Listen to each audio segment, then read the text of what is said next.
তুমি আমার সেই প্রিয় বন্ধু, যাকে আমি কোনোদিনও হারাতে চাই না। দেখো, তবুও আমাদের মাঝে আজ পাহাড় সমান দূরত্ব। নিঃশ্বাস বন্ধ হয়ে আসলে দু চোখের জলে বৃষ্টি ঝরছে। আজ তোমাকে বলা হয় তোমার জন্য ভীষণ কষ্ট হচ্ছে। তোমাকে এক নজর দেখার জন্য মনটা ব্যাকুল হয়ে উঠছে। আর এখন তোমাকে দেখতে না পাওয়ার আক্ষেপ নিয়ে বাকিটা জীবন কাটাতে হবে।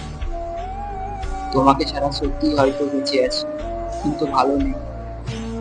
সত্যিই হয়তো বাস্তবতা আমাদের নির্মম ভাবে বাঁচতে শেখায়। তবুও বলবো, ভালোবাসা সত্যিই সুন্দর।